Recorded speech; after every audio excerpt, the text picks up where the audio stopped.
2019. From Kerman, we now head north up the 145. We find our next standout student athlete in Madera, at Madera South. Sophia Nassar is involved in literally everything at Madera South High School.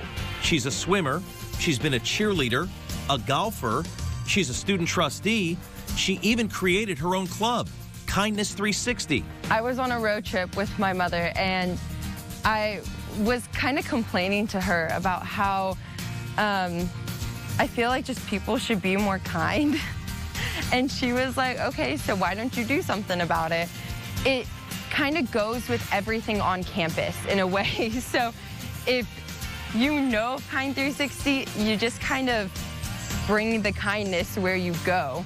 And where Sophia Nassar goes, well, it changes by the day. One thing I do like to pride myself on is my time management, because I am in college classes and in honors classes, and so it's something you kind of have to have and know if you want to have the lifestyle I kind of lead right now. She volunteers at nursing homes, helps with food drives. It's a passion of mine to help people.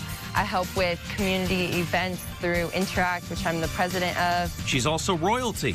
She was homecoming queen in October. Sophia Nassar plans to study either biology or chemistry in college. I have narrowed it down to UC Davis or UC Berkeley, but I don't know yet. I'm still deciding. Sophia Nassar was a competitive dancer growing up. A few years ago, she got injured. She hurt her knee. While she was rehabbing, her physical therapist suggested she swim. She'd been swimming recreationally her entire life, but that's when she started swimming competitively, and what prompted her to join the swim team at Madera South. That is very cool. And we stay in Madera for our next standout student athlete. Considering her small stature, you'd think she'd be well suited for a sport like gymnastics. She did that growing up, but she said she wasn't very good at it. As our Scott Bemis found out, her passion lies elsewhere.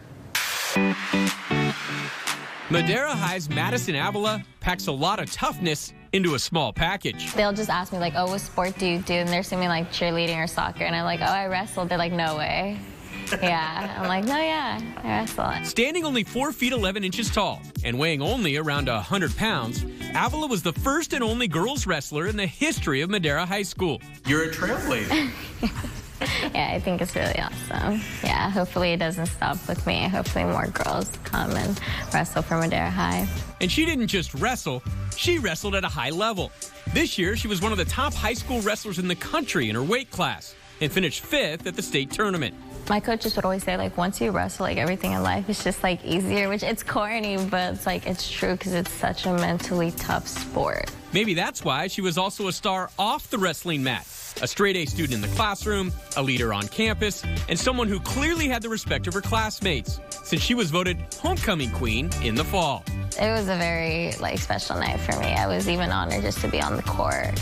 She was in the nursing program during high school and is leaning towards something in the medical field in the future. But before that, she'll be wrestling at North Central College in Illinois next year with a simple goal in mind. My goal in wrestling is to be a national champ and to be a national champ in college as well. At Madera High School, I'm Scott Bemis. Thanks, Scott. And to get to this point as a wrestler, Madison put in the work. She says she was wrestling 2 to 3 times each day and on weekends as well. Wrestling, of course, is an indoor sport. We now head outdoors to Sanger High School,